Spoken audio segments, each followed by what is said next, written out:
पहले इतनी ऊंची ऊंची बिल्डिंग्स देख के ना डर लगता था और मल्टी सोसाइटी के नाम से हम लोग सोचते थे कि यार घर हो तो ज़मीन पर ही होना चाहिए। लेकिन जब से मेट्रो सिटीज़ में हम लोग ट्रांसफ़र हुए हैं या फिर जॉब की वजह से हो या बिज़नेस की वजह से, देखा जाए तो एक मजबूरी भी है इन सोसाइटी में रहना, क्योंकि जितना बड़ा सिटी होता है उतने ही महंगे घर होते हैं। वहाँ पर बड़ा घर लेने चलोगे तो खूब सारे पैसे चाहिए।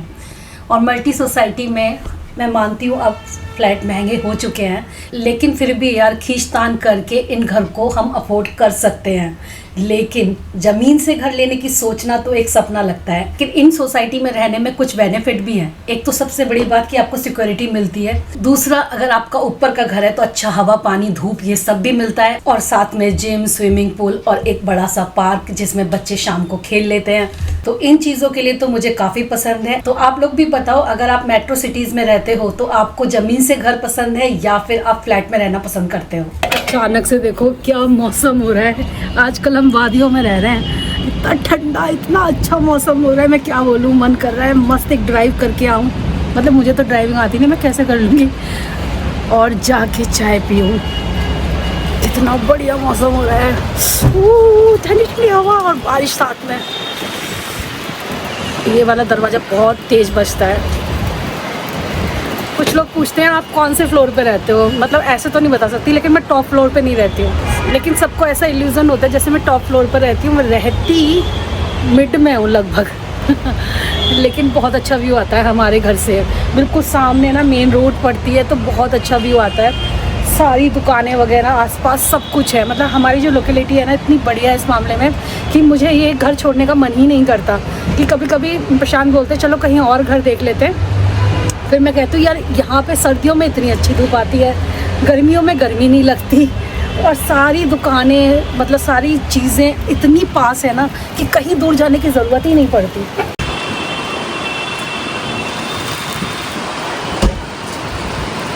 मैं बाहर निकलती हूँ ना, इसको देखो, इसका बड़ा मन करता है बारिश में भीगने का। आओ देखोगे बारिश हो रही है, कितनी तेज बारिश हो रही है। मफिन देखो, चले जाओ तो देख के आओगे। ओ मफू, जाओ देख के आओ क्या हो रहा है, जाओ दौड़ लगा के देख के आओ। तो आज ना सांबर बनी है और डोसे बने हैं।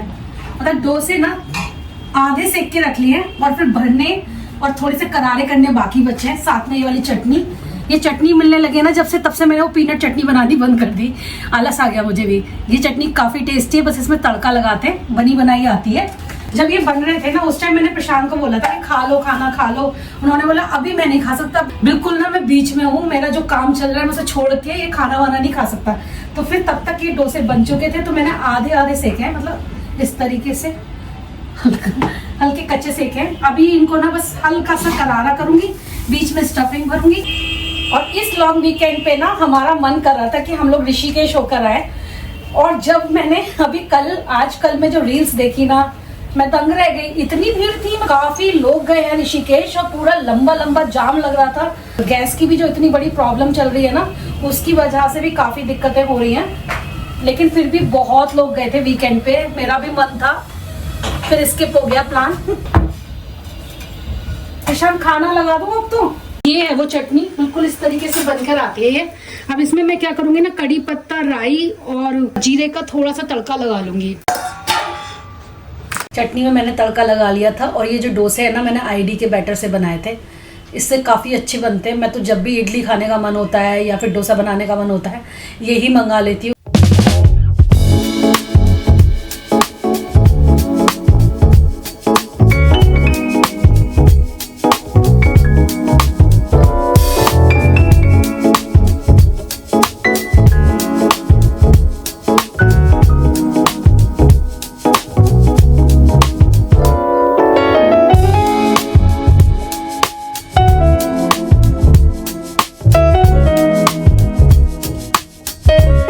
कशिश की फ्रेंड आई हुई है आयरलैंड से घूमने के लिए अपने मम्मी पापा के पास।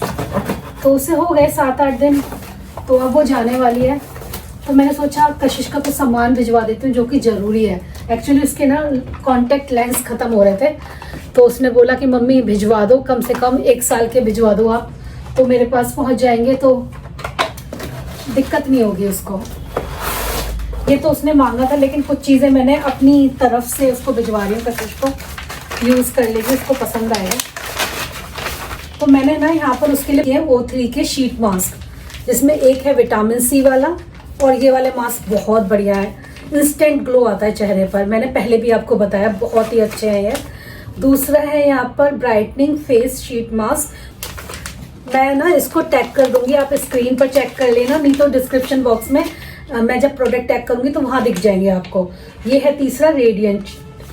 तीनों शीट मास्क मंगाया उसके लिए मैंने, और एक ना O3 का मैंने उसके लिए स्क्रब मंगाया है। O3 का ये स्क्रब मैं ऑलरेडी यूज कर रही हूँ। पता है मैं क्या करती हूँ, O3 का पहले ये वाला स्क्रब करती हूँ, खुद जो करती हूँ वो बता रही हूँ, और फिर मैं ये वाला O3 का मास्क लगाती हूँ, जो कि बहुत बढ़िया है। और उसके बाद जब मुझे रेडी होना होता है कहीं जाने के लिए, जैसे कोई फंक्शन पार्टी या स्पेशल ओकेजन है, तो मैं ये शीट मास्क लगा लेती हूँ, कोई सा भी O3 का। और इन तीनों के कॉम्बिनेशन से एकदम से ब्राइट और यूथफुल स्किन मिलती है मुझे, जो कि मुझे बहुत ज़्यादा पसंद है। क्योंकि ये वाला जो टब है ये काफ़ी बड़ा है, उसका कोई छोटा साइज नहीं देखा है मैंने अभी तक। ये सामने से तो अभी तक मैंने कोई इसका छोटा साइज नहीं देखा है। तो इतना बड़ा टब तो मैं किसी के साथ नहीं भिजवा सकती, क्योंकि कोई इतनी दूर से आता है तो उसका अपना ही बहुत सामान होता है, तो लगेज किसी का क्यों भारी करना। इस वजह से मैं ये चीज़ें तो नहीं भिजवा रही हूँ। ये लाइट सी कुछ चीज़ें कशिश के लिए भिजवा रही हूँ। मैंने पोर्टर बुक किया है, जो कि उनके एड्रेस पर ये सारा सामान पहुंचा देगा, तो वो अपने साथ लेकर इसे फ्लाई कर जाएगी, तो 1-2 दिन में कशिश को मिल भी जाएगा। ये भी बॉक्स है, इसमें भी डाल के पोर्टर के थ्रू भिजवा देती हूँ। और अभी जस्ट मैंने नोटिस किया कि इसके साथ एक फ्री गिफ्ट भी मिला है, बड़ा क्यूट सा है। कशिश का लक अच्छा है, इतना प्यारा सा क्यूट सा उसे गिफ्ट भी मिल गया उसको। ये देखिए, ओ लिप बाम है, कितनी अच्छी खुशबू है इसकी। मैक्रून है ये, एक मैक्रून है। हाँ, ये शेप ना इसकी बिल्कुल मैक्रून जैसी है। तो ये मैं कशिश का है, तो भाई कशिश के नाम का आया है, तो कशिश को ही भेजूंगी। ये भी डाल के उसमें भेज देती हूँ। कशिश के लिए मैं अगर छोटी सी भी चीज़ भेजती हूँ ना, तो उसमें मेरा पूरा प्यार होता है। क्योंकि देखो, वो रहती तो नहीं है साथ में, लेकिन ये छोटी छोटी चीज़ें, छोटे छोटे एहसास उसको ये याद दिलाते हैं कि हम लोग उसे कितना मिस करते हैं, कितना प्यार करते हैं। देखो, कशिश भी हमसे मिलने आएगी, लेकिन ये नहीं पता कब, क्योंकि अभी हालात इतने अच्छे नहीं चल रहे हैं, जिसकी वजह से हम लोग उसे बोल रहे हैं कि तुम जहाँ हो वहीं पर रहो, वहीं पर सेफ भी हो। तो आज मैं डिनर में बहुत यम्मी सी एक रेसिपी तैयार कर रही हूँ, जो कि है काजू मटर मसाला। जो मेहमान आए तो आप उन्हें भी खिला सकते हो, घर पर भी बना सकते हो। कभी भी कुछ अच्छा सा खाने का मन कर रहा है और पनीर घर पे नहीं है, लेकिन काजू मटर ये सब तो अक्सर घर में हमारे फ्रिज में रहती है, तो उससे आप तैयार कर सकते हो ये काजू मटर मसाला, जिसकी रेसिपी बहुत ही आसान है। अगर आपका मन भी नहीं कर रहा खाना बनाने का, तब भी आप जल्दी से बनाकर तैयार कर सकते हो। तो यहाँ पर पैन रखने के बाद इसमें ऑयल डाल देना है। ऑयल गर्म होने के बाद हम डालेंगे ये सारे साबुत मसाले, तेज पत्ता, साबुत धनिया, अगर नहीं है तो स्किप कर सकते हो, लाल मिर्च साबुत, यहाँ पर कुछ खड़े मसाले जैसे कि इलायची, काली मिर्च, लौंग और फूल चक्री, जीरा, और हाँ थोड़ा सा दालचीनी भी डाल सकते हो।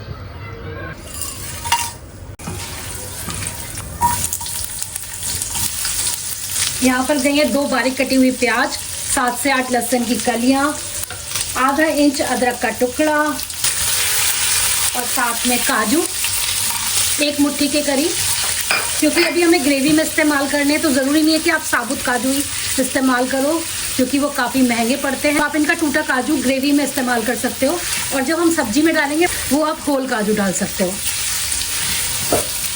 तो यहाँ पर प्याज जो है वो ट्रांसपेरेंट होने लगी है, बहुत ज़्यादा मत भूनिएगा वरना स्वाद बदल जाता है।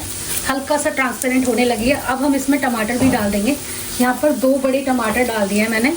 ग्रेवी आप उतनी बनाइएगा जितने घर में आपके लोग हैं, उस हिसाब से कम या ज़्यादा कर सकते हो। प्रोसेस यही रहने वाली है।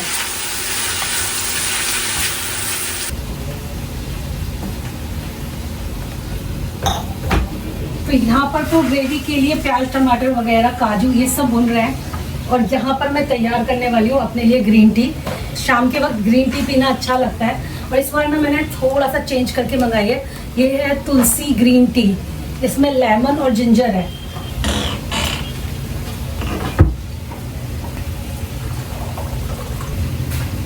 अभी क्या करना है ना, थोड़ा सा ये टमाटर जो है सॉफ्ट पड़ने लगे, अब हम इसमें थोड़ा नमक डाल देंगे, बाद में डालेंगे बाकी जो नमक रहेगा।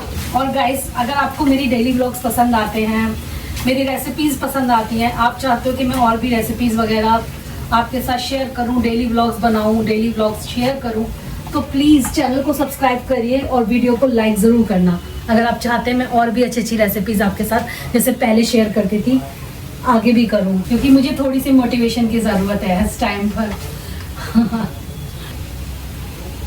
थोड़ा सा गर्म पानी इसमें ऐड करना है और इसे थोड़ी देर ढककर छोड़ना है। पीछे ना मैंने मटर को भी बॉईल कर दिया था, तो उसे छान लेते हैं। तो मटर तो हमारी बॉईल हो चुकी हैं, यहाँ पर है काजू, इनको भी भून लेना है। सारी चीज़ें सॉफ्ट हो चुकी हैं, इसमें से तेज पत्ता निकाल रही हूँ मैं और ये फूल चक्री। अब इसको ठंडा होने के लिए छोड़ देना है। काजू को हमें थोड़ा सा भूनना है, उसके लिए मैं देसी घी यूज़ कर रही हूँ और इसमें काजू डाल के इन्हें भून लेना है। ये देखिए अच्छे से भून गए, अब इन्हें निकाल लेते हैं।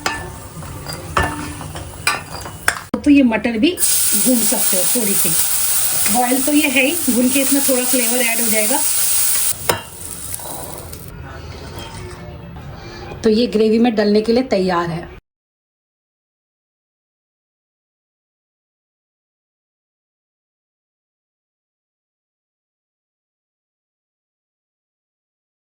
वापस से मैंने वही कढ़ाई रख दी है जिसमें मैंने अभी काजू भुने थे। अब इसमें 1 चमचा मैंने देसी घी डाल दिया, छोटा ही है ये, ज़्यादा बड़ा नहीं है। इसमें चाहो तो आप थोड़ा सा बटर मिला सकते हो या फिर कुकिंग ऑयल में थोड़ा सा देसी घी मिला के बना सकते हो। देसी घी की खुशबू इसमें अच्छी लगेगी, इसीलिए देसी घी डाला है। तो अब इसमें ज़्यादा कुछ हमें करने को है नहीं, मसाले बहुत ही कम जाएंगे इसके अंदर, कुछ ही गिने चुने मसाले जाने वाले हैं। तो घी और थोड़ा सा जीरा डालेंगे हम इसके अंदर, थोड़ी सी चुटकी भर हल्दी और कश्मीरी लाल मिर्च पड़ेगी इसमें कलर के लिए। कश्मीरी लाल मिर्च मैंने यहाँ पर डाल दी है, इससे बहुत बढ़िया सा कलर आने वाला है इसमें। को हल्का सा चला लेंगे और थोड़ा सा जीरा पाउडर डाला है, बस हम बाद में डालेंगे गरम मसाला। पिसी हुई ग्रेवी को मैंने इस तरीके से इसमें डाल दिया था। मसाले तो आप देख ही रहे हो, कुछ भी नहीं डाले हैं, बस अब इसको अच्छे से भून लेना है। भूनना इतना अच्छे से है कि खूब अच्छे से मसाले पक जाएं ग्रेवी के साथ, कोई भी कच्चापन ना रहे। यहाँ पर मैंने स्वाद के अनुसार थोड़ा सा नमक भी डाल दिया था। अब मैं इसे पानी डाल के, थोड़ा सा ही पानी डाला है क्योंकि मुझे थोड़ी गाढ़ी सी ही बनानी है। और उसके बाद मैंने काजू और जो मटर भूनी थी वो डाल दिए हैं और इसके साथ साथ मैंने थोड़ी सी मलाई डाली है जो कि घर की ही मलाई थी, तो वही मैंने यूज़ करी है और थोड़ी देर ढककर इसे पका लिया था। उसके बाद सबसे लास्ट में मैंने इसमें कसूरी मेथी डाली है और ऊपर से थोड़ा सा जीरा पाउडर, गरम मसाला, ये चीज़ें डाली हैं। और अब मुझे इसके साथ बनाने थे पराठे, क्योंकि प्रशांत को पराठे खाने थे। हालांकि मेरा मन तो खुद का रोटी खाने का था, तो मैंने अपने लिए एक रोटी बनाई थी और उनके लिए बनाए थे पराठे। तो ये जो आज की रेसिपी मैंने आपके साथ शेयर करी है, ये अक्सर मेरी मम्मी भी बनाया करती थी। जब घर में लगता था कि अचानक से कोई आ गया है और घर में कुछ समझ में नहीं आ रहा कि क्या बनाए, कुछ ऐसा, पनीर भी नहीं है घर में, तब बना देती थी। वैसे मैंने बाय द वे ऊपर से थोड़ा सा पनीर गार्निश किया है और मैंने थोड़े से काजू बचा के रख लिए थे। भाई काजू की सब्ज़ी बनाई है, काजू ऊपर से दिखने भी तो चाहिए, ग्रेवी में तो मिक्स हो गए, तो थोड़े से आप गार्निशिंग में डाल सकते हो, देखने में भी बड़े अच्छे लगते हैं फिर, और क्रंच भी आता है। जो बाद में डालोगे उन काजू में थोड़ा सा क्रंच रहता है। और इस तरीके से मैंने अपनी प्लेट लगाई, फिर प्रशांत की लगाई। बहुत बहुत बढ़िया बना था, मतलब प्रशांत तो इतना खुश हो गए थे, इतने दिन बाद इतना टेस्टी खाना खा के उनको बहुत बढ़िया लगा।